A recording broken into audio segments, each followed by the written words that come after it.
আরে দূর, ওইসব করোনার টিকা ফিকা ও আমাকে লাগে না। আমরা দিন রাত পান খাই, মনে সুখী গান গাই, আমাদের পরাণের ভিতর কোনো ভয় ডর জাগে না। ওইসব করোনার টিকা ফিকা ও আমাকে লাগে না।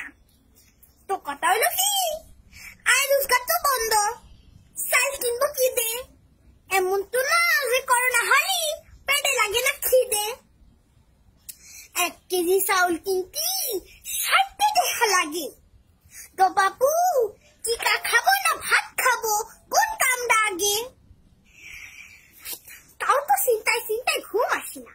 মাইয়াটারে দিতে হবে নিকা, আর তোমরা নিয়ে লাফাচ্ছ যে শেষে টিকা। বাবা বাবা বাবা, তো কই কি দেশে তো কত কি আইলো, তা টিকা পাইলো আর টিকা খাইলো, গরিবের ঝিরি পাইলো, ফুলবন্ধের ক্লিপ পাইলো, তারপর গঙ্গা তিস্তা নদী আইলো, নরেন্দ্র মোদী আইলো, বিপাশা পশু কি কই বসু আইলো, কোরবানির পশু আইলো, তারপর ওই যে স্যামেরাটা বল খেলে কি যেন মেসি আইলো, জিদান আইলো, আইলো শাহরুখ খান। হো আমাদের কপালে তো ও সুরভি জর্দারি একটা পান।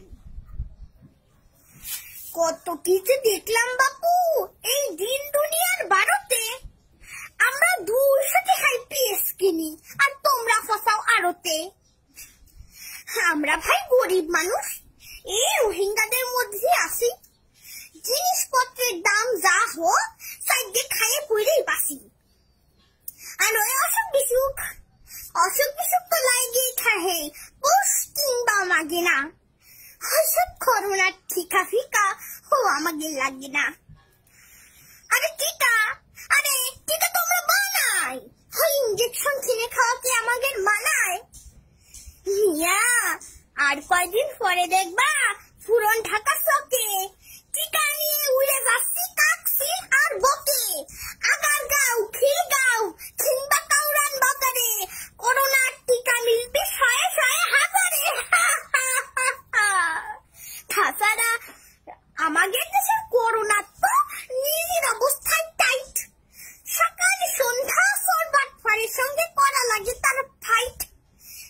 তাছাড়া রাস্তাঘাটে যে ঠাসাঠাসি আর ফেরিঘাটে যে ভিড়, তাতে করোনা বেটকাইয়ে হয়ে গেছে ক্ষীর।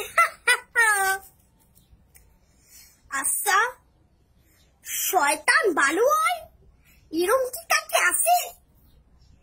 এই টিকাটা দেখার জন্য আমার ফরান্ডার মধ্যে নাসি আছে, টিকা আছে। ধন্যবাদ।